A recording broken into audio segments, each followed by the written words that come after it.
Hello, it is Ryan, and we could all use an extra bright spot in our day, couldn't we? Just to make up for things like sitting in traffic, doing the dishes, counting your steps, you know, all the mundane stuff. That is why I'm such a big fan of Chumba Casino. Chumba Casino has all your favorite social casino-style games that you can play for free anytime, anywhere with daily bonuses. That should brighten your day a little. Actually, a lot. So sign up now at ChumbaCasino.com. That's ChumbaCasino.com. No purchase necessary. VGW Group. Void where prohibited by law. See terms and conditions. 18+. It's the Opperman Report. Join digital forensic investigator and PI Ed Opperman for an in-depth discussion of conspiracy theories, strategy of New World Order resistance, high-profile court cases in the news, and interviews with expert guests and authors on these topics and more. It's the Opperman Report. And now, here is investigator Ed Opperman. Welcome to the Opperman Report. I'm your host, private investigator Ed Opperman. This show is brought to you by Audible.com. You go to audibletrial.com/Opperman Report. You can sign up for free tonight and get yourself a free audiobook. If this is the first time you're hearing our show, welcome. And please check out our website, OppermanReport.com, and you can see our member section where we have all kinds of exclusive content that is for members only. And also, too, if you like what you hear, please drop me a line at OppermanReport@gmail.com. Tonight we have a guest returning, Thomas Johnson, T.H. Johnson, and we had him on because he had written a couple of books and a movie. Pursuit of Exhibit 35 in the O.J. Simpson murder trial and its hidden secrets, and also a video that he did, Serpents Rising, an independent investigation of the O.J. Simpson murder trial. Now, we had Thomas on a little over a year ago, and me and Thomas got to talking and went on about 6 hours. As a matter of fact, when I reminded him tonight it was 6 hours, he was a little shocked at how long it was. But that show, we just re-uploaded it to the Ed Opperman YouTube channel, and we got so much response again. And during that conversation, we had talked about Geronimo Pratt. So I said, everyone said, hey, invite him back and have him talk about Geronimo Pratt. So that's what we did. Thomas, are you there? I'm here. And I want to thank you for inviting me to come back on. And I'm very, very surprised that you tell me we were going for 6 hours. That just seems unbelievable. I certainly didn't have a plan to go beyond the 2 that I think you told me we would be doing, but nevertheless, you know, you can get in. This subject is so fascinating that you can just go on for hours and hours. So I'm glad you invited me back. Ask your questions. Well, tell us about yourself first. Who is T.H. Johnson? How'd you get involved in all this? Well,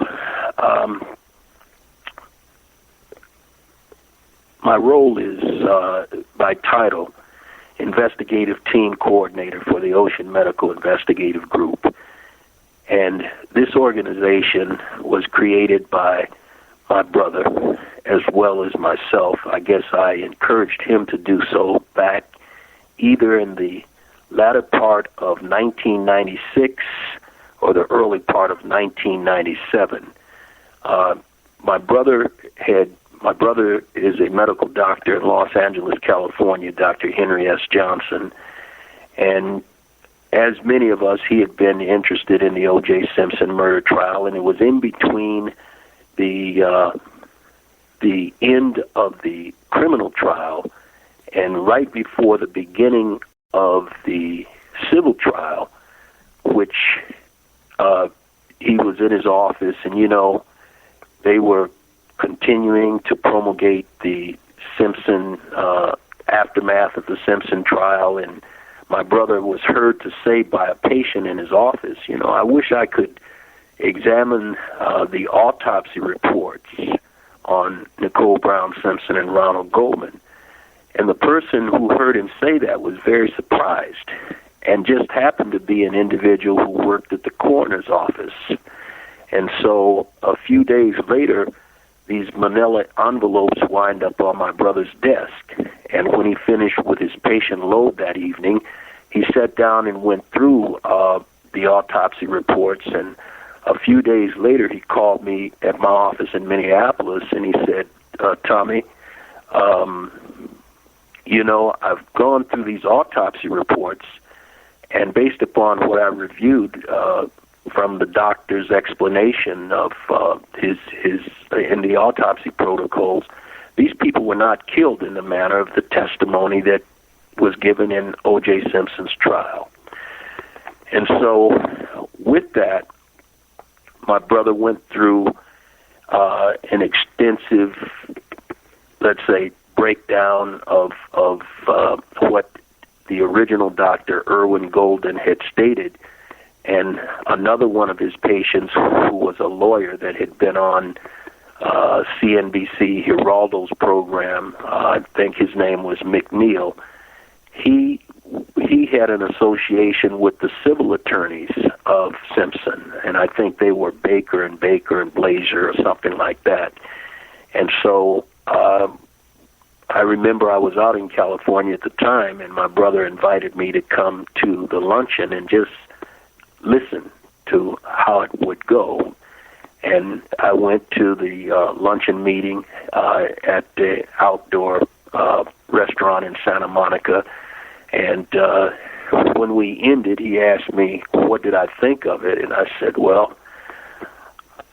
I feel that these guys, for all intent and purposes, are pipe and slipper attorneys. I don't see them being as aggressive as the lawyers in the criminal trial. And I said, and I do not think that they're going to call you to testify at all based upon your newfound discoveries.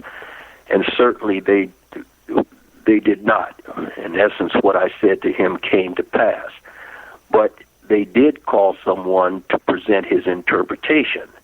And that individual that they called was the doctor, the forensic pathologist that testified for the defense in the criminal trial. Do you remember his name? I can't remember his name off. Was it Cyril Wecht or Bodden, one of those? I think it's Michael Bodden. Michael wasn't Bodden, it? yeah. Yeah. So they called Michael Bodden to testify. And what my brother had concluded, based upon examining the forensic pathologist, Dr. Irwin Golden's measurements of the exit wounds, was that there were two distinctive types of knives involved, one being a single-edged knife, the other being a double-edged knife. And my brother's conclusion, based upon the direction of the exit wounds and the 4 stab wounds underneath Nicole Brown Simpson's left ear, with the sharp edge of the single-edged knife pointing over her shoulder and the dull edge of the knife pointing eyes forward, that the most likely assailant that attacked her was a left-handed assailant. As far as Ron Goldman's wounds were concerned, he appeared to at some point was simultaneously attacked by 2 individuals, one wielding a double-edged knife or dagger, where he was struck 23 to 24 times to the right side of his face and neck. Those were basically superficial wounds. They didn't go in deep enough to do any major damage. But one of the fatal wounds, my brother concluded, to the right side of his torso that went into his rib cage and nicked the bottom of his aorta, causing internal bleeding. He concluded that based upon the direction of the knife exit wound, that wound was delivered by a left-hander wielding a single-edged knife, thrusting it into the right side rib cage of Ron Goldman. So, with that said, that in essence became the beginning of what I told my brother at the time. I said, if you want to be heard, you're going to have to establish a foundation of your own. In other words, a platform of your own. And you're going to have to go from there. If you intend on delivering your findings to other people and they doing justice with them, I wouldn't put much hope into that. And so I guess he accepted that. And when I got back to Minneapolis, he called me a couple of weeks later and told me what he planned to do. And then he says, and you're going to be you're going to be responsible for the investigative department, and I guess my brother knows how I am, and I figured, okay, we're going to bump heads, but he selected me, and maybe he knows that I'm going to watch his back, so I decided that I was willing to take on the responsibility of investigative team coordinator, but I told him, and it has always been a general rule, I said that if I take on this position, in regard to evidence, no one and nothing will be given the privilege of presumption. And that's the way it's been. Now, that rule has caused a great deal of acrimony, even internally within our organization, because I've let people go at the end of the day that have come back after claiming that they've done their due diligence and said to me, well, I didn't do this or I didn't do that because I assumed this. And when they said that they assumed that evidence was this way or that way, I did just like Donald Trump. I said, you're fired. You can leave. And so that's the way it's gone. And I mean, even he and I have had some heated arguments at some time. In fact, I used to, when I would travel back and forth, because I would be in Los Angeles almost every week back during the 90s and so forth, as we were deeply involved in this investigation. I used to stay at my brother's residence, but I think this thing becomes so intense, at least with both of us and with several of our investigators as well, that he decided the next time that I came out there, he had a motel room waiting for me. So that's the way it's been. I mean, when I visit Los Angeles now, I usually stay at hotels and so forth, and sometimes that's in the best interest to keep peace in the family. But I love my brother very much, and I'll go to the wall for him, even though we disagree sometimes on certain things. But he knows that I'm there to look out for his back as he's there to look out for mine. Well, let me ask you this, because you've devoted a huge portion of your life to this work. Who is funding this work? It's coming out of your own pocket? I didn't hear you. Say it again. Who is funding all this work? It's coming out of your own pocket?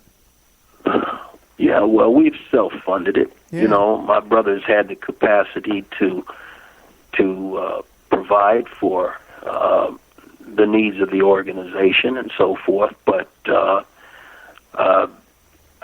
I think we've all, and certainly I've been very, very cost-effective, cost-efficient in terms of everything that we do.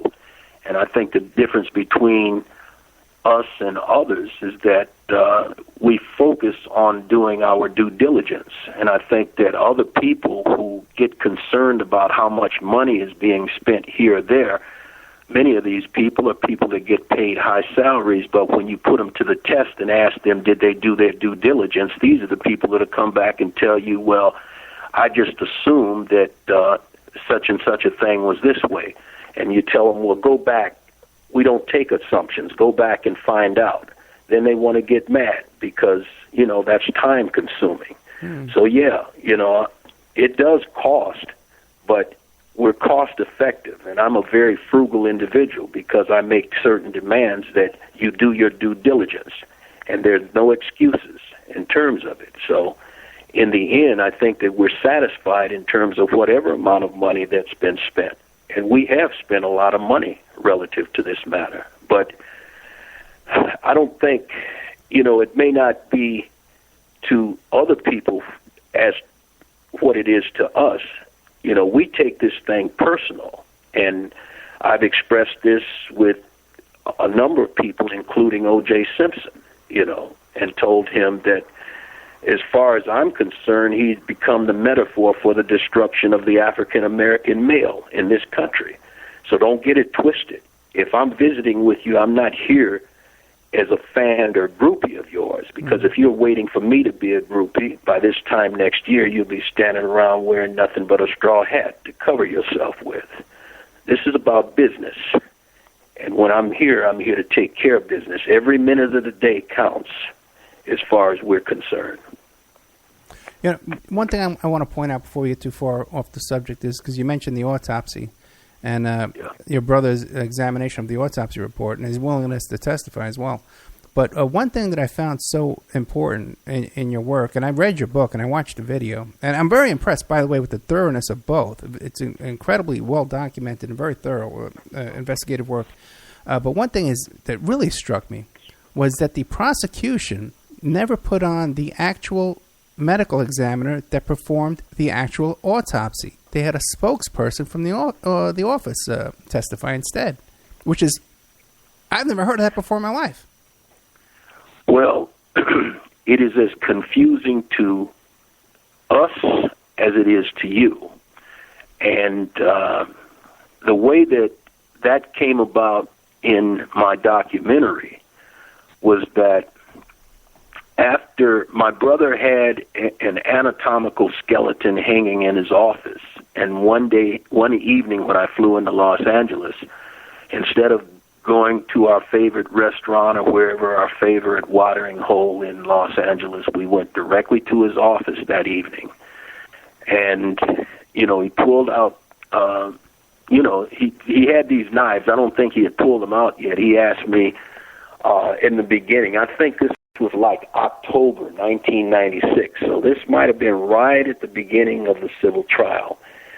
And he says, what did you hear? What do you know about how these people were murdered? And at that time I was caught up in all of the sensationalism about Nicole almost being decapitated and first one thing and the other. And I said, yeah, well, I heard that a right-handed individual, using a single-edged knife, almost decapitated her. So my brother said, well, here's a single-edged knife. Go over to that anatomical dummy and show me how you would have performed that. And so I went over to the anatomical dummy and said, well, they were living in close quarters in this townhouse situation out here on 875 South Bundy, so it would seem to me that the assailant probably would come up behind the person, muffle their mouth, stick the knife up underneath their throat, and then rip it up across their throat and almost cut their head off. And so he said, fine. He says, now, look at this autopsy. Look at these autopsy diagrams. He said, you see these 4 stab wounds underneath the left side of the ear? Put those deep stab wounds into the neck. And so now I'm in confusion with my hand grasping this dummy and slitting the throat. And he says, now that you slit the throat, he says, you slit the carotid artery, which is under 120 pounds of pressure. It's not the what's the most important vein that we always hear about? Jugular. The jugular vein. Right. Jugular vein is under 20 pounds of pressure. The carotid artery is under 120 pounds of pressure. And something under 120 pounds of pressure is like a water hose that's skeeting, blood everywhere. And now, within 2.5 seconds, you've got 130 pounds of dead weight in your arm. But in the meantime, show me how to stick these 4 stab wounds in the left side of the neck. So I'm envisioning this, a person 130 pounds, dead weight in my hands, and I'm kind of taking the knife and backhanding it across the body and trying to stick the knife into the left side of the neck 4 times underneath the left ear. And I said, okay, well, maybe they did it like that. Maybe they backhanded the knife into the neck, okay, after you slit the throat, okay? And my brother says, well, okay. He says, now, when you do that, tell me which way that the sharp edge of the knife is pointing, okay? And so when I did that, the sharp edge of the knife was pointing eyes forward. He said, look in the autopsy report. The forensic pathologist says that it's pointing over the shoulder. And so she said, go back and do it again. So I went back and tried to do it again, and ultimately out of frustration, I just kind of flipped the knife in the air, and my brother started laughing. He said, the odds, the probability of someone committing an attack like that, is worse. He says it's far further out than the DNA calculations. So that's when I said to him, how do you conclude that a person did it? He says, put the knife in your left hand. And then when I put the knife in my left hand, he said, can't you insert it 4 times into the left side of the neck? And I did. He said, can't you bring it up under the right ear and across the midline of the throat? And I did. And he says, what direction is the sharp edge of the knife pointing? Over the shoulder. And so that's where we concluded that it was a left-handed individual. So I said to him, how could this doctor who signed this autopsy report, me not even knowing who that doctor was, because I told him I watched the O.J. Simpson. I saw the doctor on the Simpson trial testify. And he says, well, the doctor who signed this report is not the same doctor who testified during Simpson's trial. And when he told me that, you could have knocked me over with a feather, okay? And so I told him at that moment, I said, I have a friend in Minneapolis who is a retired librarian and a retired Army veteran of the Quartermaster Corps. And this guy is very meticulous about everything. And he started recording the Simpson trial for posterity because he thought it was going to be history-making from the preliminary hearing all the way to the end. And so my brother said, well, when you get back to Minneapolis, it would be nice if you could get him to provide us the videotapes on the medical evidence. And after a week, that individual agreed and provided me with 6 tapes. 5 of the tapes was the longest prosecution witness called in the prosecution's case. And that was the substitute doctor, Dr. Sadhi Vajeshwaran Lakshmanan. Okay. This doctor was on the witness stand for 9 days. So tapes 54, 55, 56, 57, 58 were of Dr. Lakshmanan. And then the 6th tape was designated with a single digit, number 5. And that tape was the testimony during the preliminary hearing of the actual doctor who performed the autopsy, which was Dr. Irwin Golden. And in the testimony, when I plugged it into my recorder and I heard Dr.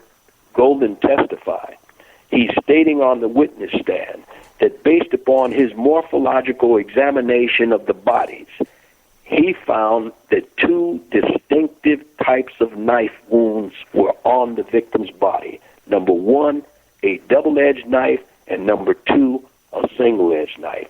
Then I flip over to the tapes with Dr. Lakshmanan, who came in as the substitute doctor that the prosecutors brought in. He testifies that he believed that only one knife, a single-edged knife, wielded by a right-handed individual, was used to commit these murders. And then further on the testimony, if you see in the documentary, under cross-examination, you hear Shapiro ask him, says, were you ever involved in performing these autopsies? He says no. He was never involved in performing the autopsies. He didn't even see the victims' bodies, okay? He also testified that he didn't even go out to the murder site until 6 months after the murders had occurred. Then you hear the piece that we keep in the documentary for dramatic purposes is where you hear under cross-examination, Shapiro asked him, how many times this year have you testified for a doctor who's already performed the autopsies and was available? And you hear Dr. Lakshmanan say, never. He says, how many times last year did you testify when the doctor who performed the autopsy was available? You hear him again say, never. how many times in the 15 years that you've been the chief medical examiner for Los Angeles County, one of the largest counties in the United States, have you testified when the doctor who actually performed the autopsy was available? Now you hear him stumble a little bit, and he says, well, I never have testified. Wait a minute. I have testified to supplement the original testimony of a doctor, but to tell you the truth, to answer your question, no, never. Amazing. And I just want to point out, too, that in this video and in the book, Pursuit of Exhibit 35, the O.J. Simpson murder trial and its hidden secrets, and in the video, Serpents Rising, an independent investigation of the O.J. Simpson's murder trial, they act out this. So they have you and your brother acting this out. And they have diagrams, too, of the autopsy. So it really makes all of this very clear to you. That, and now, when we discussed this last time, I asked you, well, why do you think they didn't? This would be a smoking gun for the defense to jump all over this. Yep. And I think that's when you brought up your theory that you felt that it was kind of a payoff for the Geronimo Pratt situation. Yes, I did. It is Ryan Seacrest here. There was a recent social media trend which consisted of flying on a plane with no music, no movies, no entertainment. But a better trend would be going to ChumbaCasino.com. It's like having a mini social casino in your pocket. Chumba Casino has over 100 online casino-style games, all absolutely free. It's the most fun you can have online and on a plane. So grab your free welcome bonus now at ChumbaCasino.com. Sponsored by Chumba Casino. No purchase necessary. VGW Group. Void where prohibited by law. 21 plus. Terms and conditions apply. Let me put it like this. You said that I think you told me at one point, and I don't know if we were on the air or not, that you did make contact with Stephen Singular. Yes. And his book became an important wedge in this puzzle in terms of reinforcing what we allege to be the malfeasance that has taken place in this whole Simpson matter, you see. Because Singular had been visited in Denver, Colorado, less than a month and a half after these murders took place by an insider, an anonymous insider within the Los Angeles Police Department that knew things about this murder case that nobody knew about at the time. And Singular was asking him, why me? Why did you search me out over in Denver? What can I do to be of benefit to this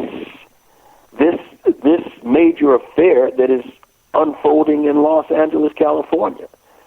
And that anonymous insider said that he did not trust the official infrastructure, the justice system in Los Angeles County, that it was so corrupt that he could not afford to bring this information to certain officials within Los Angeles County. And the reason that he had reached out to Singular is because Singular had already written a book about 8 years before called Talk to Death, about how a faction of a neo-Nazi organization up around northeastern Washington, northwestern Idaho, around Coeur d'Alene and some of those other areas up in there that are noted for the Aryan organizations. This group called the Order had come down to Denver on their way to Washington, D.C., as I understand, to create national turmoil by assassinating African Americans and Jews and whoever else they considered to be antithetical to their point of view. So on their way to create all of this chaos, they executed this Denver talk show host by the name of Alan Berg. And so this anonymous inside person within the Los Angeles Police Department had told Singular that he had read this book, that his associates had read this book, and this is why they were reaching out to Singular, okay, and that he was advising Singular that there was a neo-Nazi sympathizing group in the command positions within the Los Angeles Police Department that were protecting certain officers who had a tendency to act in a corrupt and brutal manner towards individuals that they detained in Los Angeles County.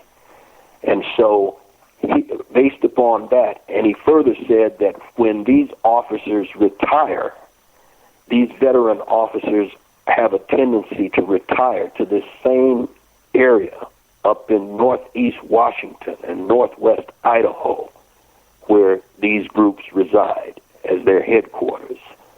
So this is what piqued Singular's interest, and thus Singular, based upon his first visitation in the park in Denver on August 8th, 1994, was given information that only an insider would know, that the glove that was found on Simpson's residence on Rockingham had been placed there by a certain police officer. And with that glove, you would find a certain piece of evidence, a piece of plastic, blue plastic in color, that represented the same blue plastic that the Los Angeles detectives used to collect evidence and place in evidence bags.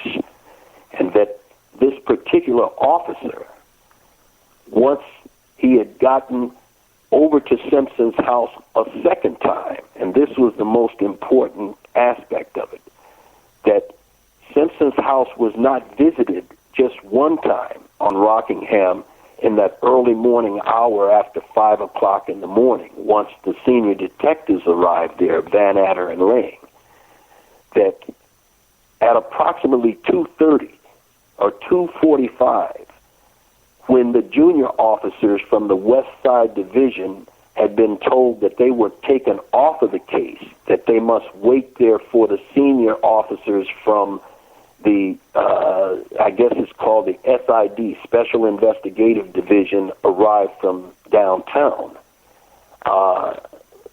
They claimed that they were standing in the street for an hour, and under cross-examination, I remember F. Lee Bailey asking that question. You mean you guys just stood out in the street for over an hour doing nothing? The investigation came to a halt, and I think it was Furman that was on the witness stand. He said, "Yeah." He said, "For all intent and purposes, yes." The investigation from 2:45 in the morning until approximately 4:15, an hour and a half, just came to a halt. We were out in the middle of the street just talking.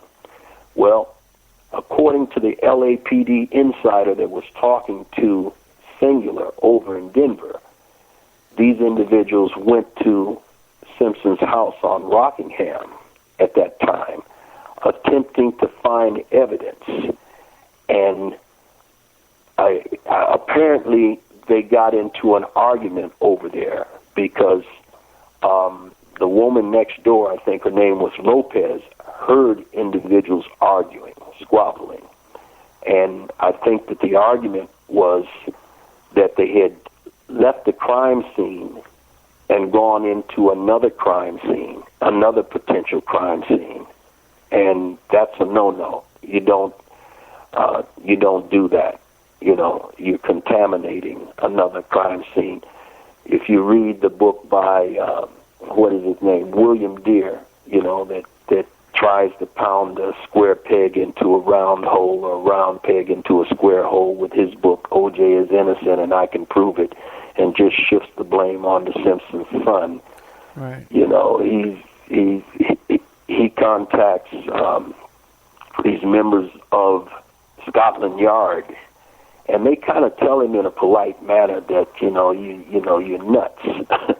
But something else that they said, which was fascinating and very professional, is that if you considered Bundy to be one crime scene, and you had any idea that Rockingham was a second crime scene, the set of officers at Bundy would not be the set of officers that would be at Rockingham. And that on either crime scene, these detectives would be wearing the proper gear so that you would not be contaminating the site. And if you look at the photos and so forth of each of those situations, you'll see that none of those officers were wearing protective gear. And not only did they go on to and step over blood and so forth at the Bundy murder site, they got in the car later that morning after 5, claiming that they were going to go over to Simpsons and alert him that, we need to protect you because somebody might be looking for you as well since they killed your wife. That was about as believable as a big pink elephant, but that's what they alleged. But according to the insider, when they went there the second time, and Mark Furman was able to get away from Van Adder and Lang in the house, that's when that glove was deposited on the property at Rockingham. So his book, Legacy of Deception, based upon this information from the LAPD insider, puts the burden on Mark Furman as planting that glove over at Simpson's Rockingham residence. So Singular carried that information to the defense in Los Angeles.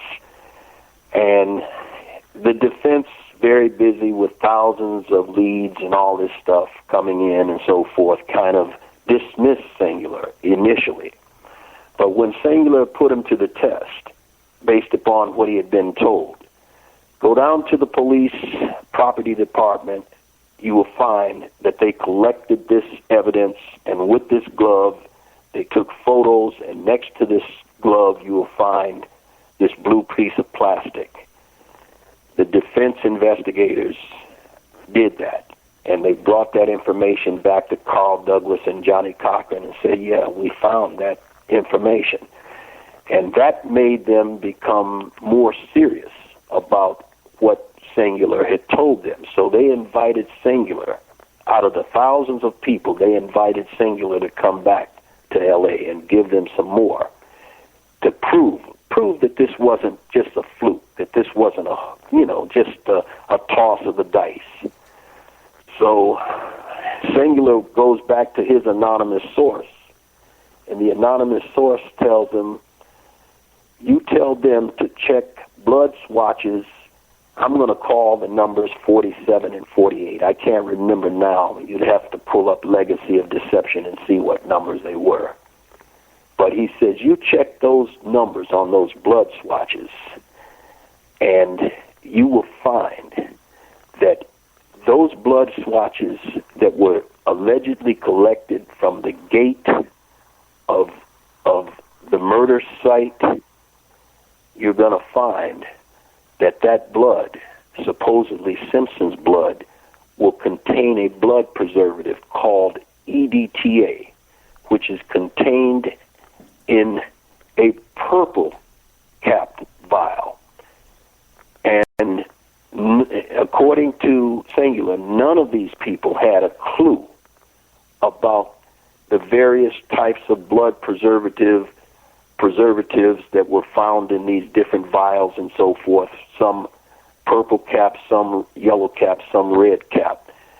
He had to attain the time of a blood specialist, I think at the University of Colorado or at a blood hospital over in Colorado, in Denver, Colorado, to explain to the defense team, including Barry Scheck and Johnny Cochran and the rest of them, the meaning of EDTA and how to test for it, and how delicate the test was in terms of what you had to do to actually determine whether this blood preservative in its high concentration that is used to coat the blood vials would be found in this blood. And so the defense, though it had been given just a small amount of this blood, maybe because of that, they did not want to take the chance. I don't know, why they didn't test for it. It was the prosecution who found out about Singular sharing this information with the defense. And they found out about Singular sharing this information with the defense because Singular in 1994, before the actual criminal trial even got underway, by a month, in fact, 2 months, November, because the trial didn't get underway until January of 1995. In November of 1994, Singular had delivered a treatment, a pre-manuscript, to Michael Viner of Dove Books, and said, I'd like a contract to write this book, And Michael Viner, after reading the treatment and talking with his attorney, was advised by his attorney that you better take this information to the prosecution. You shouldn't be holding on to this information and keeping it secret. You should take this to the prosecution.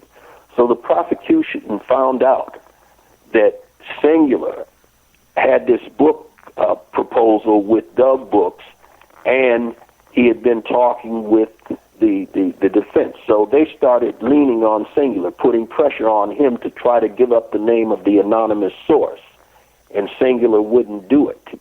So in the midst of all of this, one of the prosecuting attorneys out of Alameda County, California, that was loaned to the L.A. prosecutors as a specialist in DNA, his name was Rockney Harmon, had decided that he was going to embarrass Singular and show the world that Singular was a charlatan. So Rock Harmon announced that he was sending the Simpson-collected blood off to the FBI labs to prove that it didn't have this blood preservative EDTA in it. But a few months later, after the test had been done at the FBI labs, in kind of a haphazard manner by the FBI special agent, I think his name was Roger Martz, if I'm not mistaken. Martz, I know his last name was Martz. He came back and testified under oath. Did you find the blood preservative EDTA in those blood samples? And reluctantly, he had to answer, yes, he did. And so that's what started the whole thing in regard to the EDTA situation. Now, no, wait 1 second. Didn't the prosecution then claim that EDTA is a common chemical that's found in laundry detergent, and that's why it was in the blood sample? They tried to, but then Singular took that issue, it became prominent when it came out, because whenever it came out, it became a prominent theme. They were trying to, oh my God, we done made a mistake here. We shot ourselves in the foot by having the FBI test for this stuff. So now we got to say that it's a common occurrence in blood. But again, going back to the blood specialist in Colorado, he said, and you read in Singular's book, Legacy of Deception, that anybody with that concentrated amount of EDTA that's found in those purple cap blood vials would be dead. DOA, dead on arrival. So, what else were they going to say? It's almost like they were almost caught up in a situation like the glove experiment that Chris Darden later tried, when we were all sitting up there looking at O.J. struggling to put his hand in the glove. Naturally the people looking at that were saying, well, wait a minute, doesn't look like this guy's hands fit in those small gloves, So I think that was kind of the situation that they were in relative to the EDTA finding, because Rockney Harmon was so vociferous in terms of his commitment to get rid of Singular, to show him as being a charlatan. We're going to get rid of you. We don't need you over here. We got 1,000 charlatans trying to sell us something about the Simpson case. I mean, Singular was so significant that Chris Darden committed 4 pages in his New York Times bestseller, In Contempt. From pages 174 to 178, he talks about the significance of Stephen Singular to what he felt would be the defense's case. So, for all that's worth. Well, that's worth a lot, because let me tell you something, because I'm glad you fleshed out all that Stephen Singular stuff. I had Stephen Singular on the show late one night for 1 hour. I had him on. He was great. But he was a little rushed, because he had just come back from a long trip, and he could only give me an hour, and then I tried to get him to stay a little bit longer, but he was just really tired. So he just kind of laid out his story. Very good, excellent narrative. But I could tell he was tired, and he wasn't very interested in going through a lot of questions. So the interview is available. It's up there on the Ed Opperman YouTube channel. And I'll lump them all together, all these interviews together, so people can really sit down. I'm gonna pull it up. I'd like to hear it. I reached out for him after reading his book. Yeah. I got the book that I got of his. I like to go to Amazon myself and order books. One will say, okay, you can get this brand new for $30, and here's one you can get for $5. Even with mine, if I find one for $3.99, I'll probably get that one. Right. And so I ordered this book, Legacy of Deception. It was kind of ragged, but it was good. I read it all the way through, and I said, wow, I'm going to reach out for this guy.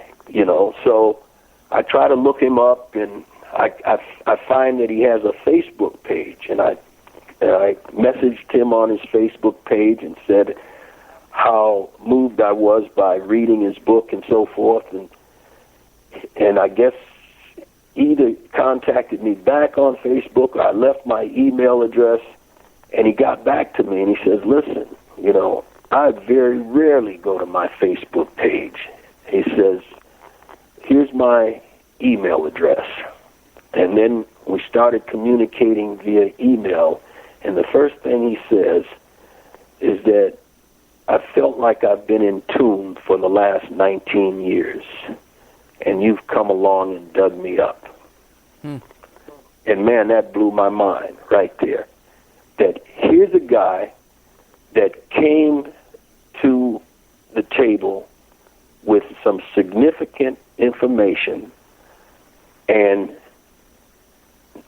he was blown off. Not so much by the prosecution, because he was told not to go to the prosecution by the insider. He was blown off by the Dream Team, by Johnny Cochran's, particularly Johnny Cochran's chief of staff, Carl Douglas, according to his book. And we talk on occasion now via internet, via email, and Stephen, he's written about 14 different true crime books. So I guess once he felt that they had shut him down and entombed him and so forth, he really did not get into any more depth of this stuff. He was just kind of angry about how this thing was going. He really got into a heated situation with Carl Douglas and Cochran, because he didn't think that, with Douglas, I know it was, because he said that he didn't think that, he thought that the evidence should be the issue, that the planted glove, the blue plastic found with the planted glove, that should be the issue. That could undermine this case. And according to him, Douglas was focusing on the racial factor. And his thing was, the racial factor could be one of the most destructive things if you focus on that by itself. And so I think in the end he felt disheartened because they had kind of used him and pushed him away. Okay? And so I've shared with him over time that we go back to the Cochran thing, that I felt that Cochran may have had other ulterior motives. Okay, before we get to that, I want to stick with Singular for a couple of seconds. Yeah, go ahead. Because you know what you're telling me really fleshes out my interview with Singular so amazingly. Like I got bells going off in my head. Because I remember him telling me, he says, you know what? Because I think I had Ramona Africa on right before him. She was the woman from Move, that group Move in Philadelphia that was burned alive, and she escaped with the little boy Birdie, and they shot at her when she was escaping. I had her on first, and I had Singular on right after her. Right. And I remember he told me he had a long drive home to make it, so he could only give me an hour. And I bet you, during that long drive, he was steaming, reliving this experience that you're describing. Because when he did the show, I could tell there was an undercurrent of anger in him, and he was very frustrated and angry about how people did not understand the true story of O.J. Simpson and how he was trying to get this out, and so many people are misled. Here's the anniversary coming out, and people are still going to be repeating this nonsense narrative from all these years ago. Right. Hello, it is Ryan, and I was on a flight the other day playing one of my favorite social spin slot games on ChumbaCasino.com. I looked over at the person sitting next to me, and you know what they were doing? They were also playing Chumba Casino. Coincidence? I think not. Everybody's loving having fun with it. Chumba Casino is home to hundreds of casino-style games that you can play for free anytime, anywhere, even at 30,000 feet. So sign up now at ChumbaCasino.com to claim your free welcome bonus. That's ChumbaCasino.com and live the Chumba life. No purchase necessary. VGW. Void where prohibited by law. See terms and conditions. 18+. So what you're saying, that just totally fleshes that out. And it gives me a whole different perspective to the interview. But one thing that was interesting to me is with Singular is when I brought up a relationship, like a prior relationship between Nicole and Furman. Yeah. He totally dismissed it. He didn't even want to discuss it. He didn't even want to acknowledge the question. Almost, you know. He did not want to hear that at all. Now, what do you know about that? Well, I'm certain. I don't know why. I don't know what the reason is that he would do that. And number one.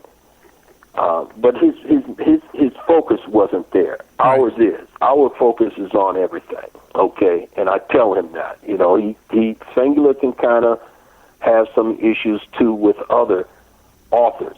See, we're not only in the trenches. We haven't only been in the trenches ourselves, doing the due diligence in the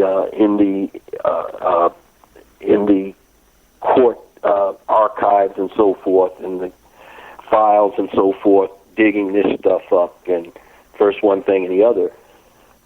It's been valuable to us as well to read the biographies of all of these people who were involved in this case, who wrote these books, you see, to read the court transcripts, the testimony of individuals involved in this.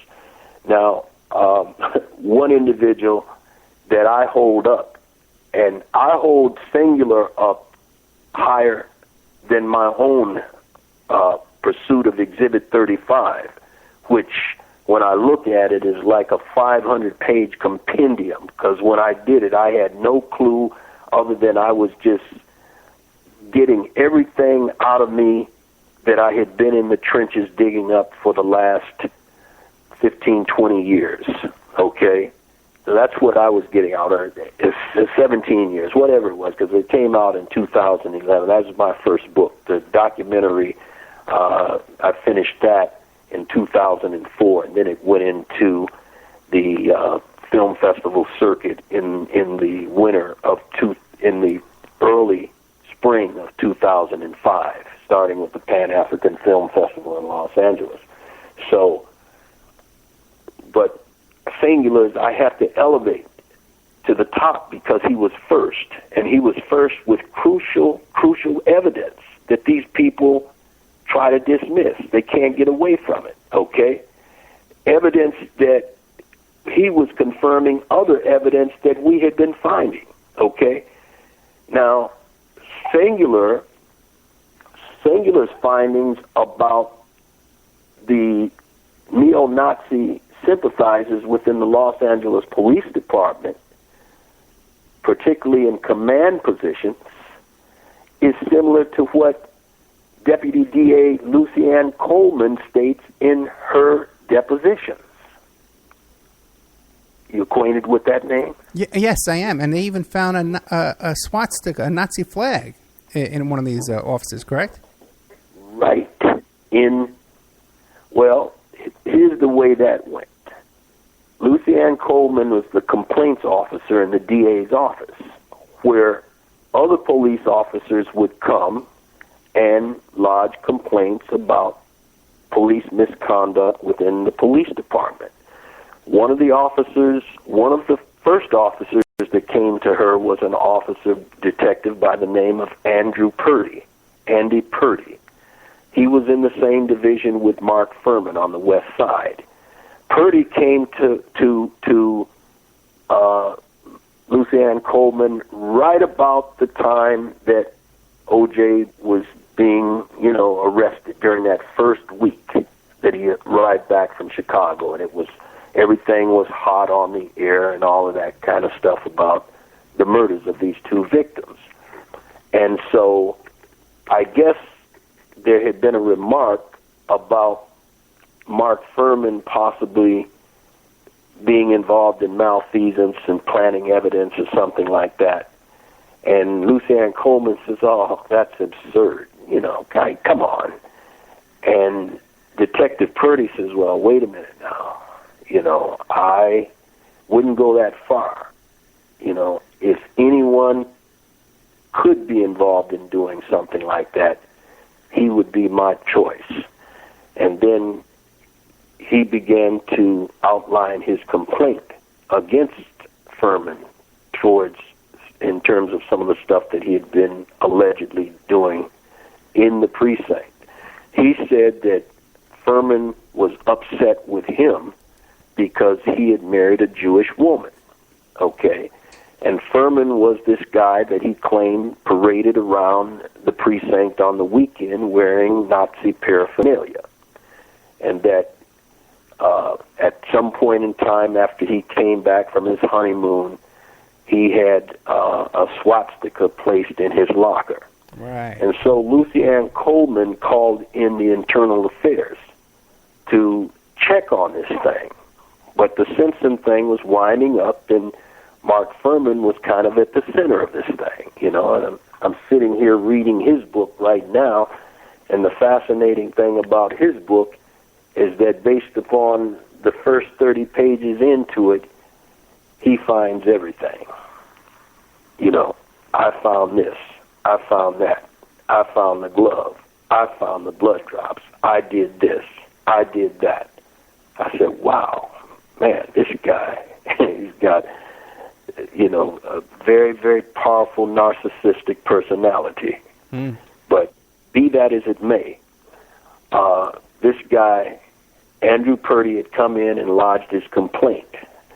And so Lucianne Coleman, when she called in internal affairs, and all of the media was now focusing on Mark Furman being the Dudley Do-Right that had, that had made the discovery of the glove over at Rockingham, she goes to Marcia Clark and says, Marcia, I've known you for 19 years. We've been friends and so forth here. I'm going to advise that you hold down, slow it down. Don't throw your arms around this guy, Mark Furman, until this internal affairs investigation is completed. Well, Marcia Clark didn't take too well to that. So according to Lucy Ann Coleman's deposition, Marcia cussed her out, talked to her bad, accused her of trying to usurp her case, and said that she was tired of people infringing upon her case, blah, blah, blah, And so, Lucy Ann Coleman said that she was shaken by how she was handled in that situation.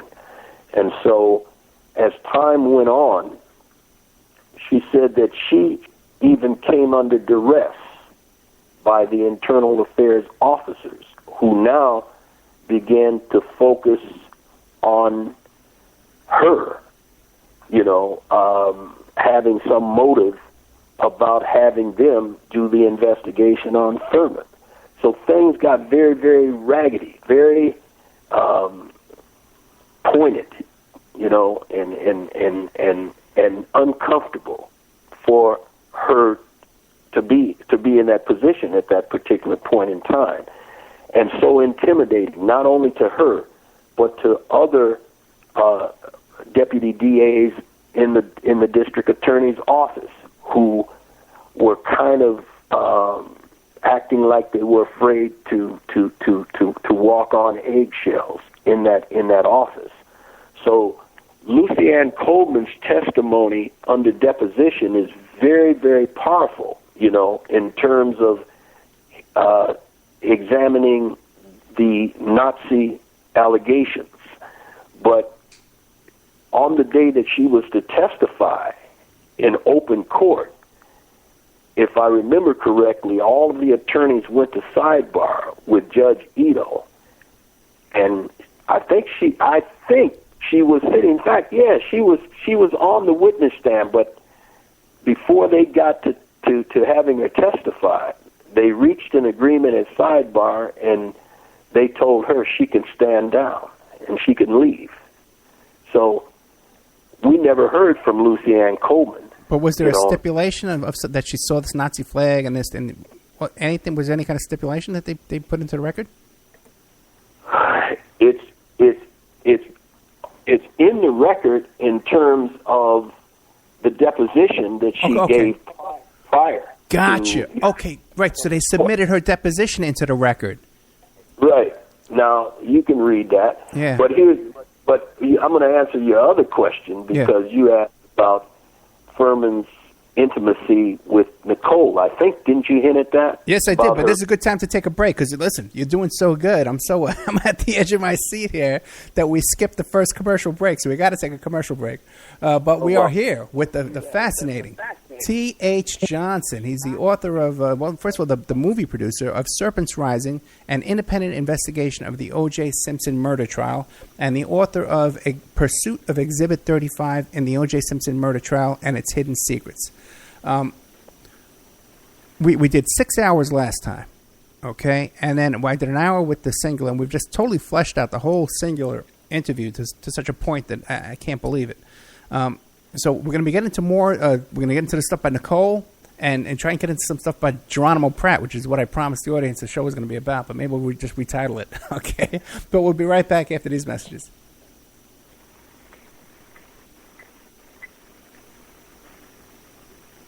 And now a word from our sponsors.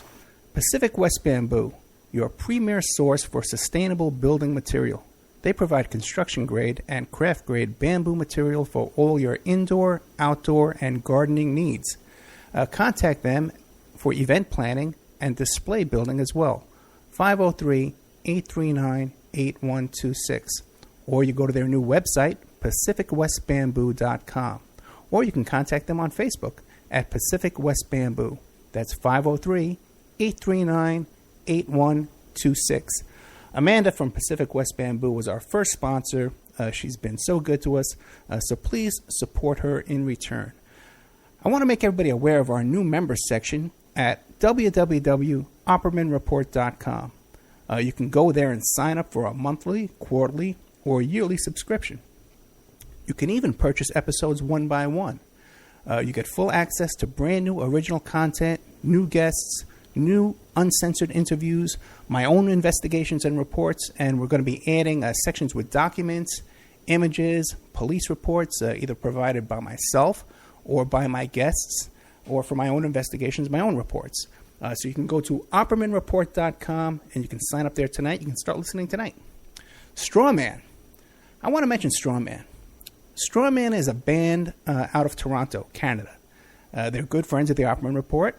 They're a trio of guys who share the same mindset most of us here do, and they put that energy into their words and music. So check them out at strawmanmusic.com and drop them a line to let them know that you heard them here on the Opperman Report. We'll be doing an interview with Sean Duffy soon. You can get an autographed copy of my book, How to Succeed as a Private Investigator, by visiting my PI website, emailrevealer.com. We also offer a computer and cell phone forensics. We can recover deleted text messages to uncover infidelity. We offer asset searches, locates, email tracing, background reports, and we can even trace your spouse's email address back to internet dating websites to catch them cheating online. You can reach us at 800-572-9762, or you can email me at emailrevealer@aol.com. New World Mexican Women. Everyone loves the New World Mexican Women, and their line of fine, handcrafted, authentic Mexican jewelry of stone mosaic and abalone stone inlay. In their first book, titled New World Mexican Women, available on lulu.com, they teach you how to make this jewelry, and they have a collection of love letters to their men from their hometown that have immigrated to the United States to find work. They have also published a new book entitled Azuquina to the Rodeo. It's about a young girl that falls in love with a rodeo bull rider, and she runs away with him without telling her family. You can find the New World Mexican Women by Googling New World Mexican Women. And you can ask them about their deals on wholesaling their fine jewelry and all of the other projects that they have going on. If you'd like to have your business or website advertised here and promoted all over the world on dozens of stations every day, give us a call at 800-572-9762 or email oppermanreport@gmail.com. And now back to our show. Hello, it is Ryan, and I was on a flight the other day playing one of my favorite social spin slot games on ChumbaCasino.com. I looked over at the person sitting next to me, and you know what they were doing? They were also playing Chumba Casino. Coincidence? I think not. Everybody's loving having fun with it. Chumba Casino is home to hundreds of casino-style games that you can play for free anytime, anywhere, even at 30,000 feet. So sign up now at ChumbaCasino.com to claim your free welcome bonus. That's ChumbaCasino.com and live the Chumba life. No purchase necessary. VGW Group. Void where prohibited by law. See terms and conditions. 18+.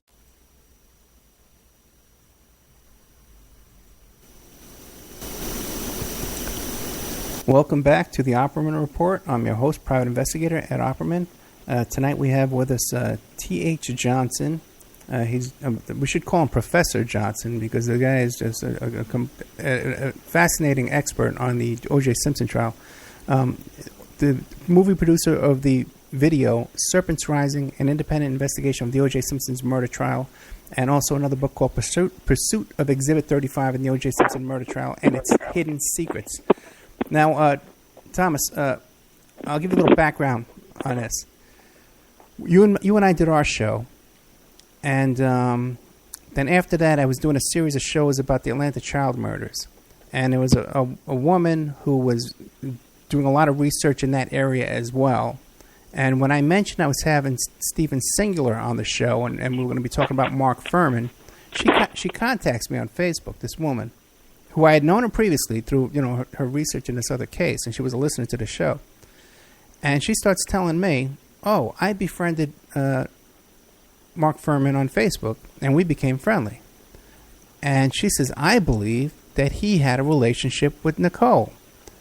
And then she also went on to say that he never got over it, and he had really, really extreme anger issues.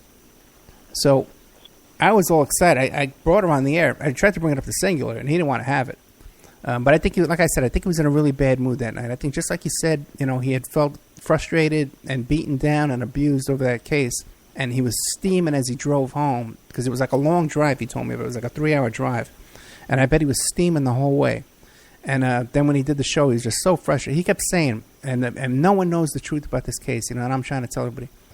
So I tried to bring up the thing about Nicole, and he wasn't having it. Then she called in after the show, and she wouldn't come out with what she knew. She was afraid to talk about what Furman had told her. Now, what do you know about that? Well, the only thing that I know is what I've read. And again, I go back to Lucianne Coleman's deposition. Okay. And in her deposition, she states that another detective had come into their office and had reported to another deputy DA who brought that detective to Lucianne Coleman and said, listen, this officer has something to tell you about Mark Furman as well.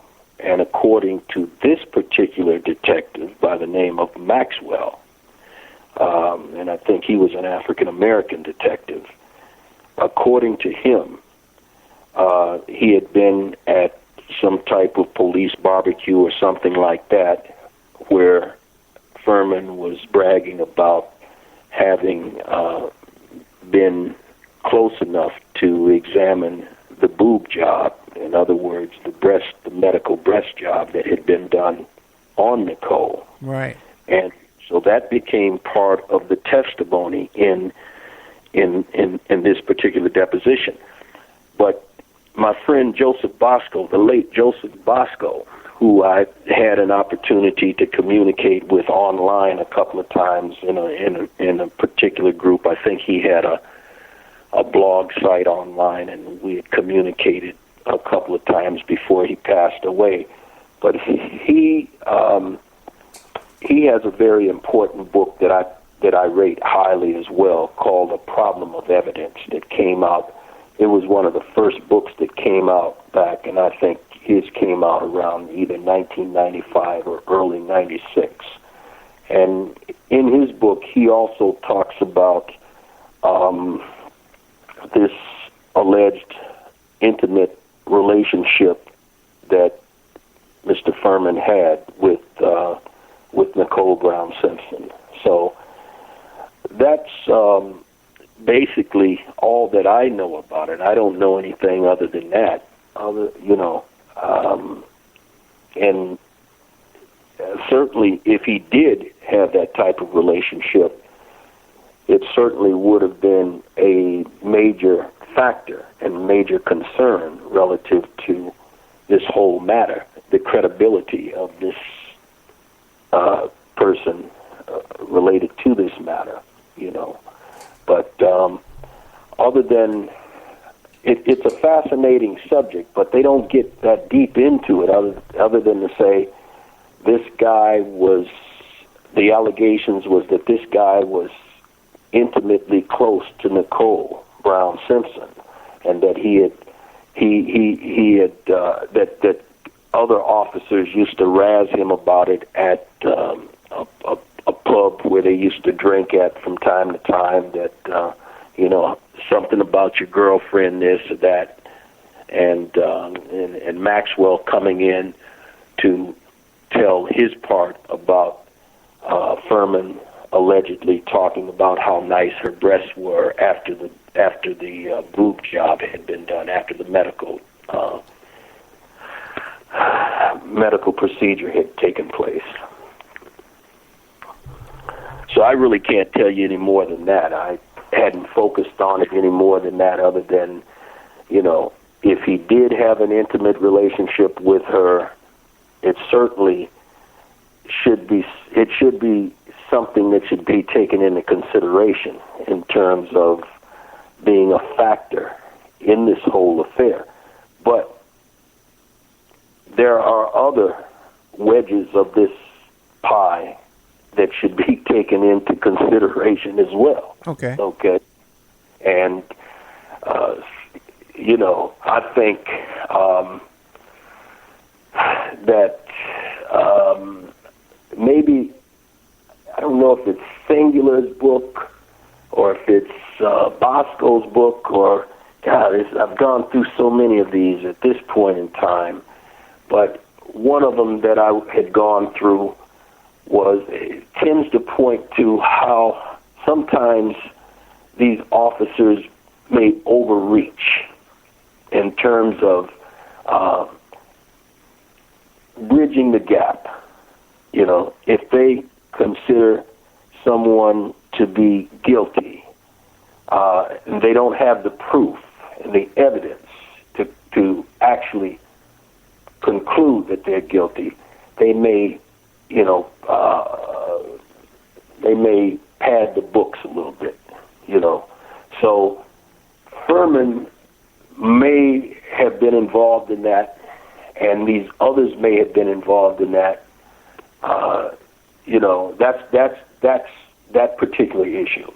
But as far as those that one should consider as being the murderer or involved in the murders of these individuals, that's an area of my concern, where this police department and Los Angeles District Attorney's Office just decided that they weren't going to do any further due diligence, that they were going to just simply stop and put the blame on O.J. Simpson.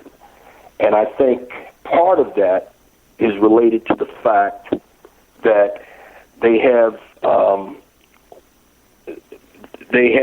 these cases which they consider to be high-profile cases. And some of these attorneys compete like football players or rugby players out on the playing field, trying to get hold of the ball and run up the field. I'm going to get my hands on this case. And I think that this is the situation that occurred in this situation here. Because if you look at how Marcia Clark came into this case, under normal circumstances, she should never have been designated as the prosecutor in this case. Because if you read Joseph Bosco's book, he tells you that based upon his investigation, the Los Angeles District Attorney's Office has a setup. They have a hotline that if police officers at a crime scene are in need of a deputy district attorney to be out at that crime scene, there's a hotline for them to call. And there are designated DAs that are scheduled to be on duty to deal with that hotline on that particular occasion. Marcia Clark was not on that hotline. Marcia Clark got her call directly from Phil Van Adder the morning that he arrived at the murder site. He called her directly at his house and told her, I got a hot one over here. You need to get dressed and come on over here. And so that's why I think that she became so protective of that case, even though she didn't have all of the evidence, even though Lucianne Coleman was telling her, you need to go slow on this situation in embracing Mark Furman. She was determined to go straight ahead. So all of what that would lead to as far as our investigation is concerned is later on up the line when we started finding irregularities related to evidence that supposedly came into the Simpson case, but did not come in a direct manner, but came in indirectly by stipulation, by lawyers agreeing behind closed doors. This is what we will say. And if we stipulate to this will allow this evidence to circumvent the examination of the jury or the triers of fact. And on the 14th day of the actual criminal trial is where you hear that stipulation come in regard to one of the most crucial pieces of evidence in this case. What's that? Exhibit 35. The phone records. The Brown phone records. And on that particular day, when the prosecution, Marcia Clark, puts up this graphic poster board that has at the bottom of it this 9:37 phone call, you will see Robert Shapiro stand up and in an inaudible tone say, since this witness, since we don't believe that this witness, Karen Crawford, who was employee at the Messaluna restaurant, can attest to the accuracy of this telephone time, we will stipulate that that phone time represents the actual time that the phone call came in. Okay? Now, that's what he did on February 7th. But what most people don't know is that 8 months earlier, on July 8th in 1994, in the closed chambers of Judge Kathleen Kennedy Powell, on the last day of the preliminary hearing at 12:05 in the afternoon, Robert Shapiro was offering another stipulation, because she asked him, we're ending today, is there anything that the defense, is there anything else that you'd like to offer? And he says, no, there's nothing else that we'd like to offer, but I would like to offer a stipulation that that final telephone call came in at 10:17 p.m. Okay? So now, that's 2 times that Shapiro has spoken about the telephone time. The original time that was stated was 11 p.m., and that was stated to Detective Lang at 7 o'clock in the morning when he called Lou Brown and them at their home in Dana Point. And he asked them, when was the last time that you knew your daughter to be alive? And Lou Brown said on the 13th that morning, about 10 hours after these murders took place, or whenever they took place that night, the night before. He says, my daughter was alive last night talking to her mother on the telephone about glasses that she had left behind. 3 days later, on June the 16th, 1994, Robert Shapiro had been approached earlier in the day by his own defense investigators. And they said, you know, this girl's mother told us that she was on the phone. She had called her at 11 o'clock that evening. You better go talk to her. So Shapiro goes to talk to Juditha Brown on the 16th of June. He said, when was the last time that you talked to your daughter? I called my daughter at 11 o'clock the night when I got home. He says on page 33 of his book, Search for Justice, how do you know it was 11 o'clock? And she says, well, when I got home, I looked at the clock. That's how I knew it was 11 o'clock. And then he goes on later down the line on that same page. But later we found out that the time was earlier. Well, you found out the time was earlier. When did you find out? Because on July the 8th, you were in Judge Kathleen Kennedy Powell's chambers based upon the transcripts that we got in Judge Kennedy's chambers from Arnell Sims, the lady, the court stenographer who took the conversation in there. You weren't offering 11 o'clock. You offered Marsha Clark a stipulation to that time being 10:17 p.m. And because Marsha Clark says, well, when she says, well, is that okay with the people? Marsha Clark says, yeah, it's okay with the people if that's what the record says. But what does the record say? And Shapiro says, I'm talking about the record that you gave me last week in open court when you stopped us from going to lunch. And so Judge Kennedy Powell, to put down the acrimony, says, well, hold on now. I'm going to seal the record until you people can get your heads together and mutually decide what the time was. Now, I'm asking you, what is the big issue about a telephone call, a telephone record? My telephone record, your telephone record, all of our telephone records look the same. We shouldn't have to debate whether a time was 11 p.m. or 10:17 p.m. or 9:37 p.m.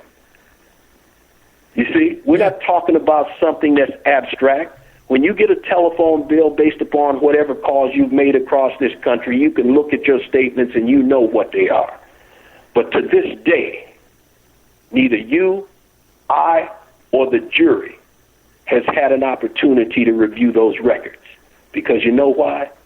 Those records were removed from the Simpson case file by a secret, surreptitiously issued court order issued by Judge John H. Reed to to the lead prosecutor in this case, William Hodgman. Okay? Now, the significance of this whole thing is that when you turn the telephone time back from 11 o'clock to 10:17, 40 minutes, another 40 minutes to 9:37, and you say that you left Brentwood, which is a bedroom community, to Santa Monica, and you say you have 3 witnesses in the Messaluna restaurant that say that you left there at 8:45 in the evening, approximately 8:45 in the evening, you're not going to arrive at the southern end of Orange County and Dana Point by 9:30 to make a 9:37 phone call. In other words, you're not going to make that distance in 45 minutes. That's in 1994. That was at least, and that's what Detective Van Adder and Detective Lane say on page 28 of their book, Evidence Dismissed. How far did the Brown family live from Brentwood? Detective Van Adder says the Brown family lived at least 90 minutes away.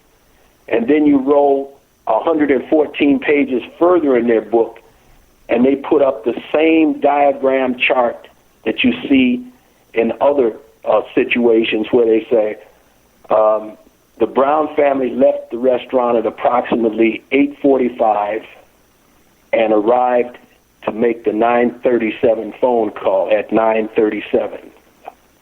Well, the time between 8:45 and 9:37 is 52 minutes. But you said on page 28 of your book that, quote, the Brown family lived at least an hour and a half away from here. And in 1994, based upon the evidence that we have now from the California Department of Transportation, who was so taken aback about these allegations of them arriving there in 45 minutes to make that call, they said that didn't happen. Not on that night. Not on June the 12th, 1994, not at that hour. And they provided us with all of the traffic data, the traffic volume, and the traffic density for that night between 8 and 9 p.m. when the traffic volume on the freeway at that time on the southbound freeway of the I-405 was running at 90% of the normal work week rush hour, at 90% of the capacity of the normal work day rush hour. So this is what you were faced with in terms of that situation. And all of these people are involved in terms of concealing it. I mean, Robert Shapiro's statement was inaudible on February 7th of 1995 during the 14th day of the trial. So they got Johnny Cochran on July 6th to stipulate to it again. But Johnny Cochran, he has to do it vociferously out loud. And so before he's willing to stipulate to this 9:37 p.m. phone call, he raises a issue under what is called a 352 argument. And a 352 argument in the California trial system is a part of the code that deals with lawyers arguing the merits of an individual entering evidence that is either prejudicial or probative. And if such evidence is prejudicial, then it should not be allowed to come in to impact the jury. So Johnny Cochran asked Judge Ito, he says, before I stipulate, I want to present a 352 argument on, in essence, on these exhibits, which were exhibits of the murdered individuals at the murder site. Now, when we look at Cochran doing this on July 6, 1995. These photographs had already been shown to the jury previously. He states that in his argument.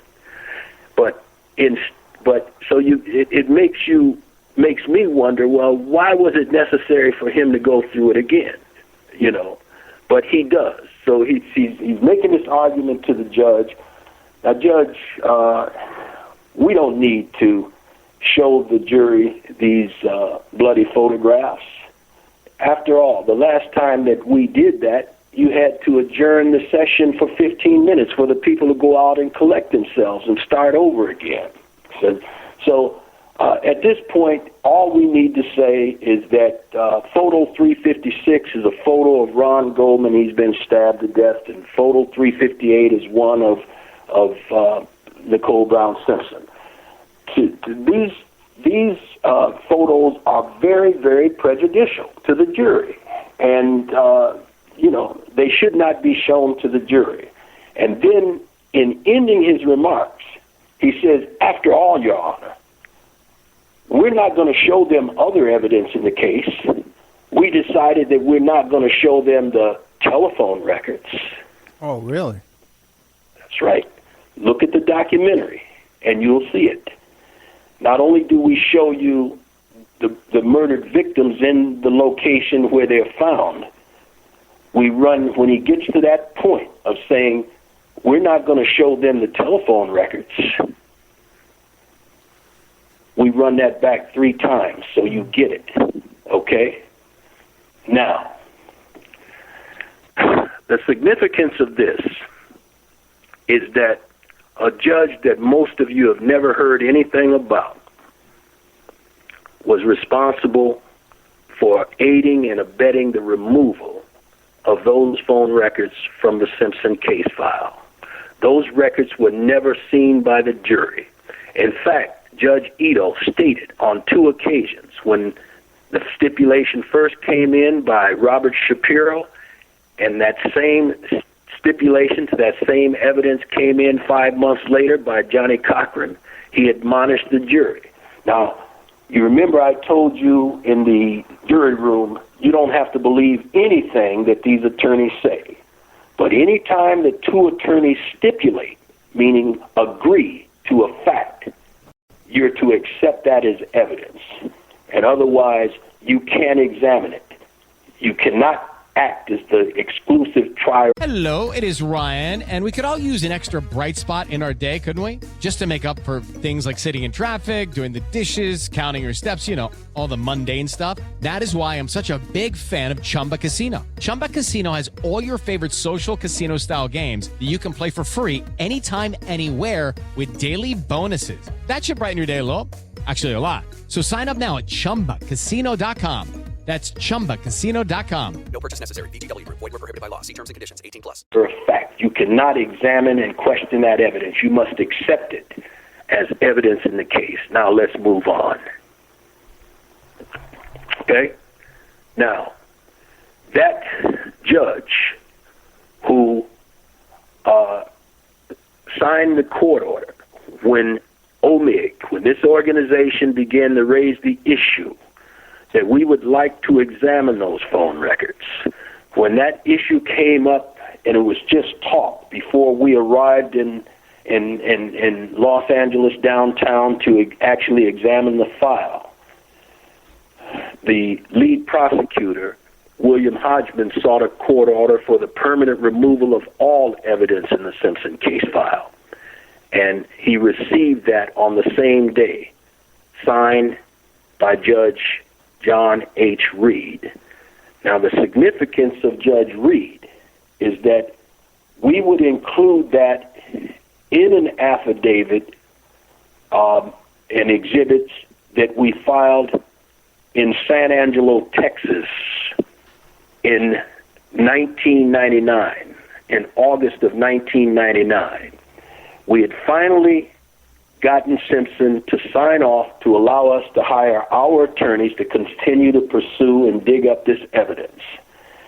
And we had been told by employees at the telephone company in California that service the Browns district down there in southern Orange County, GTE, that the tapes controlling the information of these records had been sent to their national headquarters, and their national headquarters archive department, which was over here in southwest Texas, in San Angelo. So we ultimately filed a petition to perpetuate evidence with the court in San Angelo, Texas, and it was sent out over to the circuit court for the Northern District of Texas at Lubbock under Judge Cummings. And Judge Cummings denied us and said, in essence, I know you people can find another federal court of competent jurisdiction. And I took that to mean get out of Texas and take this madness back to California. So in the midst of that, this whole thing about O.J. Simpson was split in half. You had people who were arguing on the internet that he was guilty. You had people on the other side arguing that he was innocent, that he had been framed.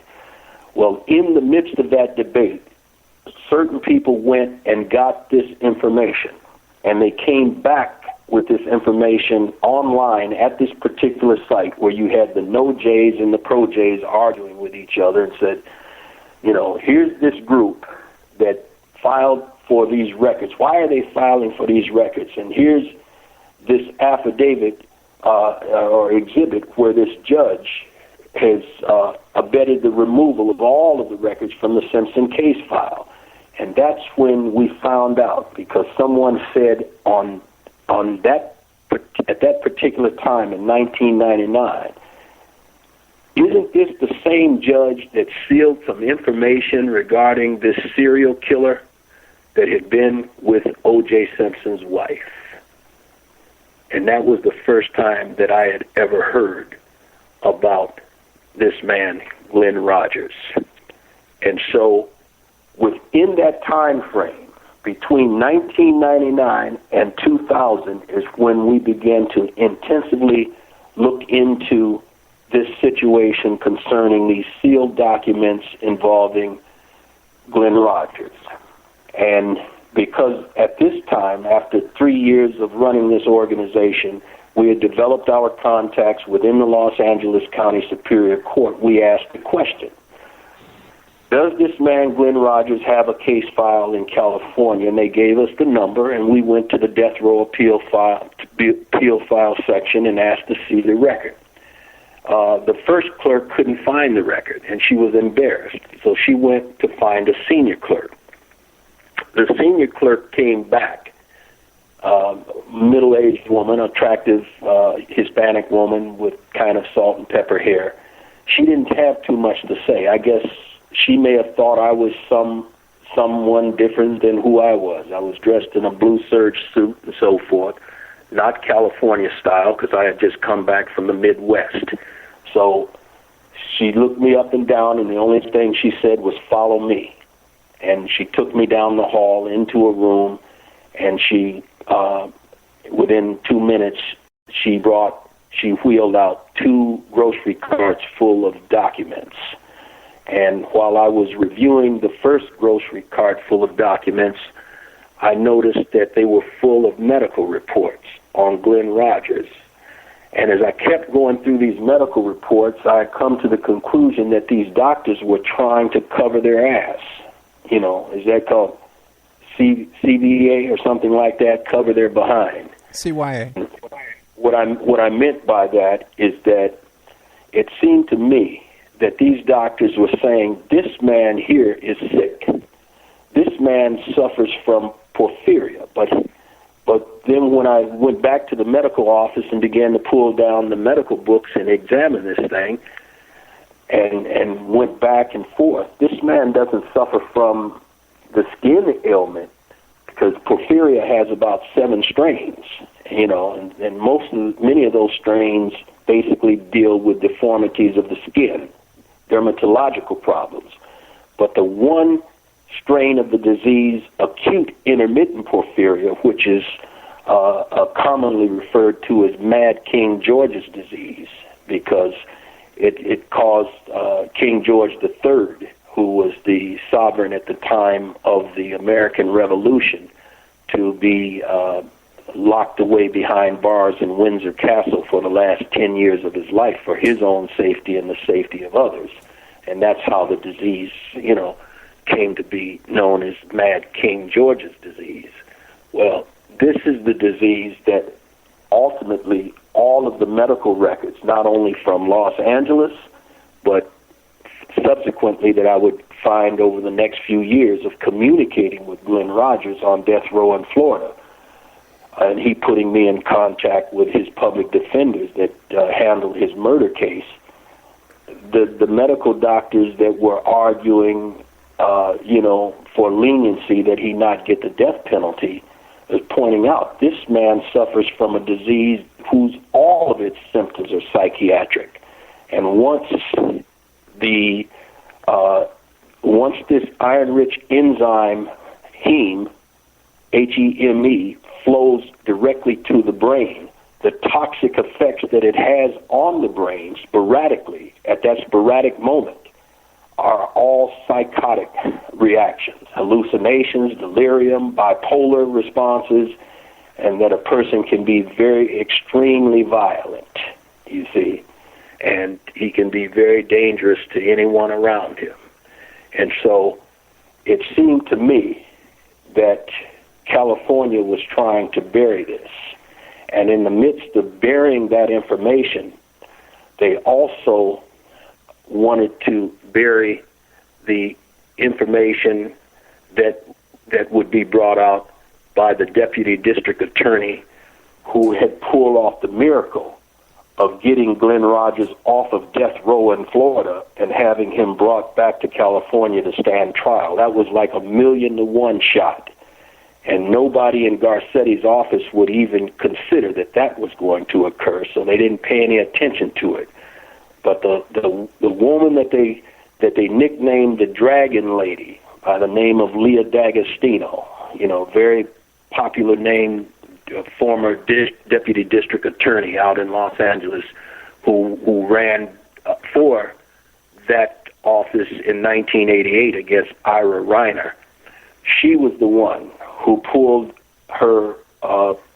in her political favors and got her governor, I think was Wilson at the time, to talk with Lawton Childs. That's the only way you can get an individual off of death row. You cannot have a person, what is the term? When a person is wanted in both states and then extradited. There's no such thing as extraditing a person off of death row. They've got to serve that sentence. But under executive order, executive request, they can get him off as long as California was willing to foot the bill. And so, let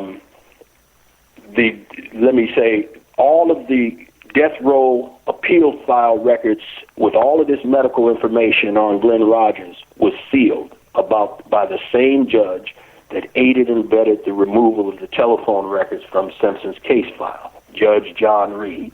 So now we move over, and this deputy district attorney, Leah D'Agostino, she gets upset because she's been taken off this case.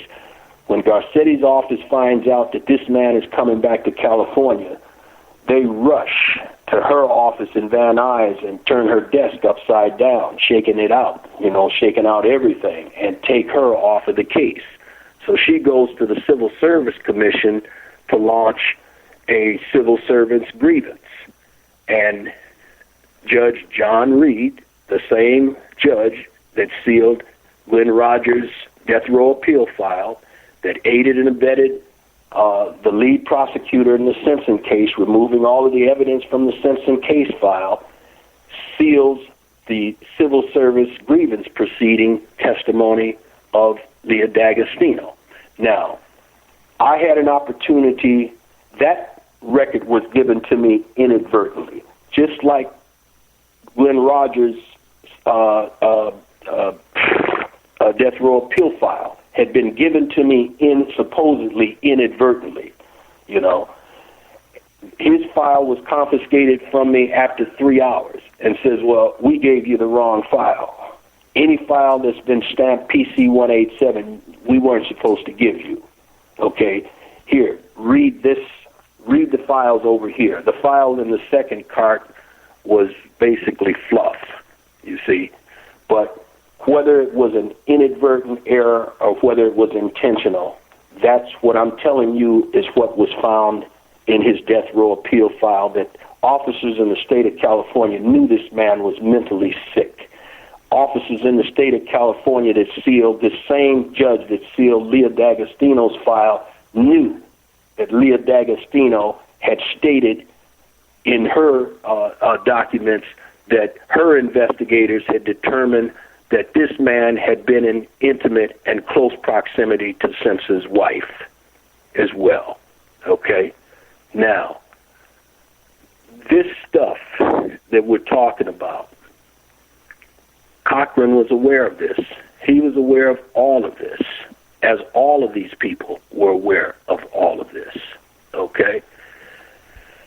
I believe, though, when I look at it, that Cochran agreed to be a beard in this whole affair. And when I say beard, I think certain people need to be able to say, just like you asked the question of me, well, you know, why wouldn't Cochran use this information? If it was exculpatory, why wouldn't he use it as a leverage to free his client? Okay? I think, and this is only subjective. Now we're into the subjective role of all of this. And I told you before, I was hesitant to do that. But after you get through dealing with the objectivity, your thoughts about the subjective become fascinating. And when you can begin to examine all of these irregularities and you begin to kind of put them in pieces, you say, okay, what can I construct from this? Okay? So what I construct from this as it relates to Cochran and the Simpson and the Geronimo Pratt situation. Okay, keep in mind we only have 15 minutes left, okay? Okay. Is that the Simpson matter was not that important to Cochran. I don't think it was. I think the most important case to Cochran, after reading both of his books, was Geronimo Pratt, because Geronimo Pratt's name is very prevalent in both of Johnny Cochran's books, okay? And as you continue to go into the background of his representation of Geronimo Pratt at the height of J. Edgar Hoover's COINTELPRO program, where he was taking down the Black Panther Party and, you know, individuals that gotten killed in Chicago, Mark Clark and Fred Hampton in Chicago. There was a determination that they were going to destroy all potentially powerful, effective Black Panthers. And Geronimo Pratt, a two-time Purple Heart winner and Silver Star winner in Vietnam, they considered to be a serious threat, so they had to take him down. And so they were going to take him down by any means that they could, including lying. So what did they do? They brought in a former sheriff's deputy who was operating undercover. He's also a ex-con and so forth, named Julius Butler.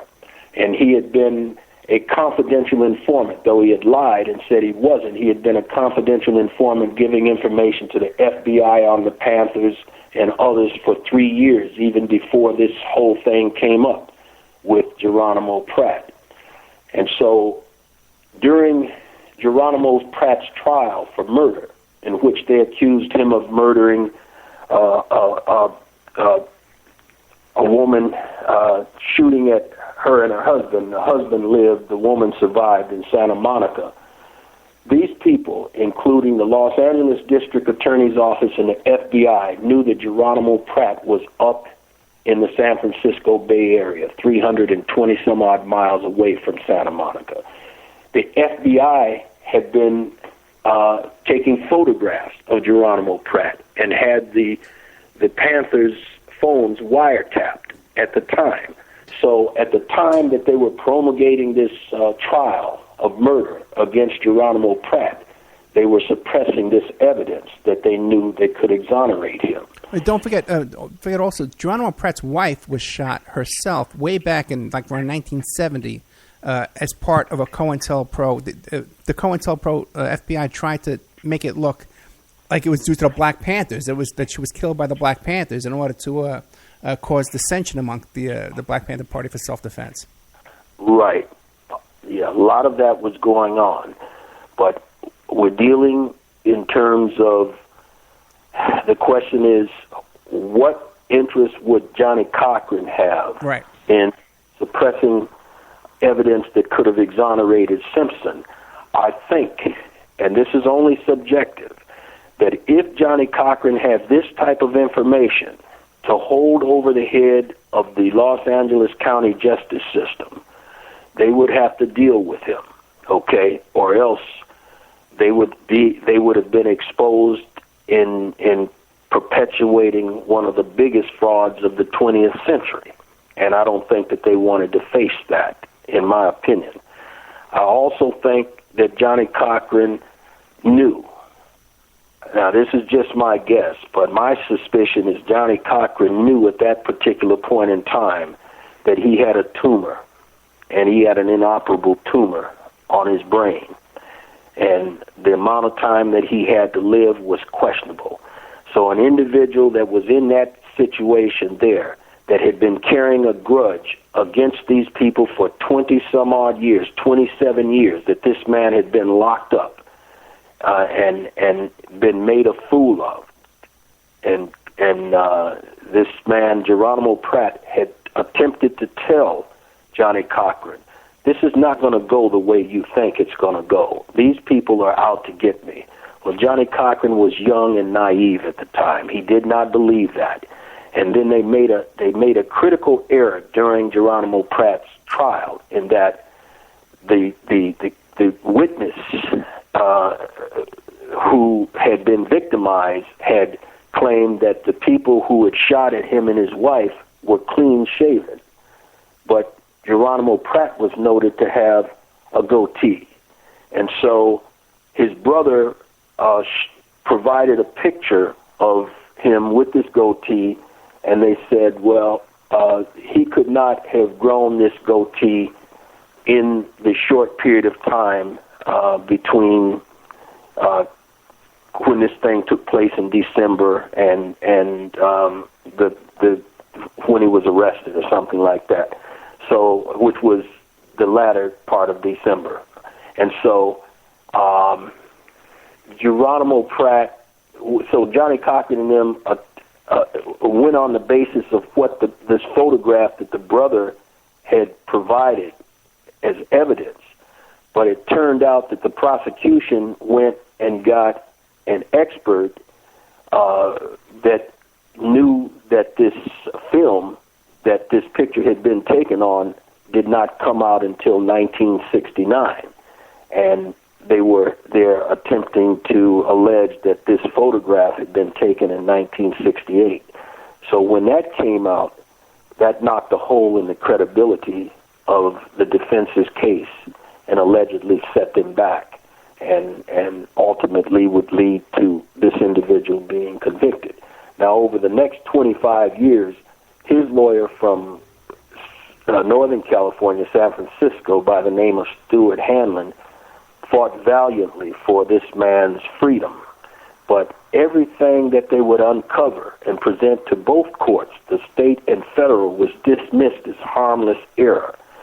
And so when they get down to the final appeal, Johnny Cochran, it seems to me, is a little bit more easygoing about the situation. And these two are nervous. Geronimo is nervous and angry at Hanlon. Hanlon's wife is dying, and he's angry at Geronimo Pratt and so forth. But they're just frustrated. They're frustrated and angry at the courts and how they've been treated. But at this point in time, the appeal is put on hold because Johnny Cochran had written an article in a law journal called the California Review, where he attacked the former prosecutor of Geronimo Pratt, who had relied upon the lies and perjury of this FBI informer, Julius Butler. And Johnny Cochran said in the California Review article that he's going to eat him alive and he's going to destroy his credibility and integrity on the witness stand.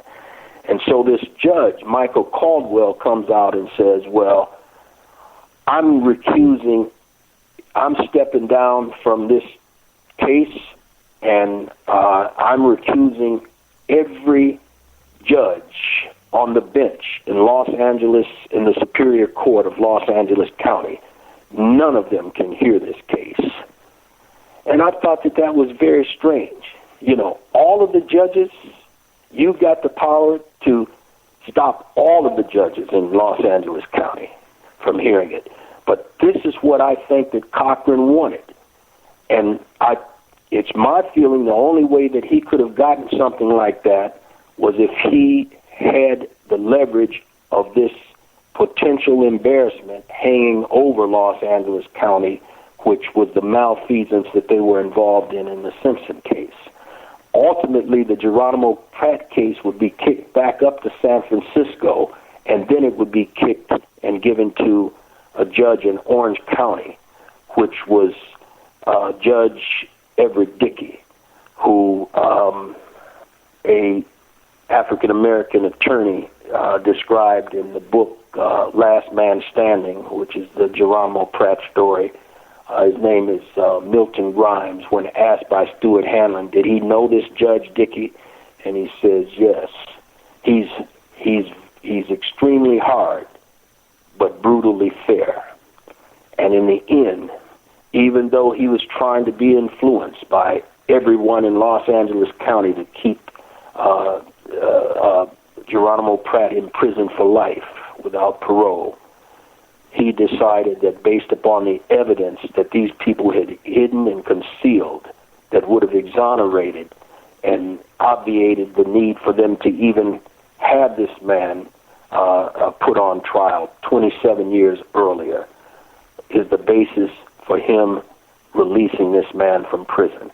So ultimately, Geronimo Pratt was released from prison in 1997 after spending 27 years in prison. And subsequently, Cochran was able to arrange a $4.5 million settlement split between Los Angeles County, who had worked along with the federal government to frame this man, and I think he got $1 million from the FBI. And when Geronimo Pratt got out of prison, he made his home half the time. In fact, I think more than half the time. He left the country. He left his home city of Morgan City, Louisiana, and he moved to Tanzania, East Africa. And I think he died here. I'm going to say he passed away, I think it was 2011. I'd have to look back and check, see what it was. But it was after Cochran. Cochran died in 2005. So somewhere between 2005, may have been 2008. My mind says 2011, but either way, both of those individuals have passed on now. But we are still encumbered with the residue of the malfeasance that was promoted relative to the Simpson case, for individuals to be able to gain power, celebrity, pecuniary gain, and whatever other reasons they chose to put on this fraudulent narrative that they call the trial of the century. We should call it the mistrial of the century, actually, or misjustice of the century. Mr. Johnson, you did an excellent job tonight. I can't thank you enough. We really you tied up so many loose ends from the singular interview and from our last interview, and the whole, you put together the whole Geronimo Pratt story excellently. I can't thank you enough. I would definitely like to be put in touch with, we had talked off the air before with not Scotto, the other one, Stewart. C.J. Stewart. Yeah, C.J. Stewart. Yeah, and we'll do another show in the future. I'll send you an email for him, and you guys can talk. I can't speak for him, but talk to him and see what he's willing to talk about. Yeah, I'm going to send you an email too with that information about the Mark Furman that I had from that woman. I pulled up the chat while you were talking. Yeah, that'd be interesting. I'd like to. You're going to like it. You're going to like it. T.H. Johnson. He's the author of the book Pursuit of Exhibit 35 in the O.J. Simpson murder trial and its hidden secrets, and also the producer of the film Serpents Rising, an independent investigation of the O.J. Simpson murder trial. The links to this will be on the OppermanReport.com blog. Mr. Johnson, I can't thank you enough. You've devoted your life to this and put so much work into this, and you've really done a great service to the country in your work here, and I want to thank you. All right, Ed. Thank you so much. God bless you. Take care. Good night. It is Ryan Seacrest here. There was a recent social media trend which consisted of flying on a plane with no music, no movies, no entertainment. But a better trend would be going to ChumbaCasino.com. It's like having a mini social casino in your pocket. Chumba Casino has over 100 online casino-style games, all absolutely free. It's the most fun you can have online and on a plane. So grab your free welcome bonus now at ChumbaCasino.com. Sponsored by Chumba Casino. No purchase necessary. VGW Group. Void where prohibited by law. 21 plus. Terms and conditions apply. It is Ryan Seacrest here. There was a recent social media trend which consisted of flying on a plane with no music, no movies, no entertainment. But a better trend would be going to ChumbaCasino.com. It's like having a mini social casino in your pocket. Chumba Casino has over 100 online casino-style games, all absolutely free. It's the most fun you can have online and on a plane. So grab your free welcome bonus now at ChumbaCasino.com. Sponsored by Chumba Casino. No purchase necessary. VGW Group. Void where prohibited by law. 21 plus. Terms and conditions apply.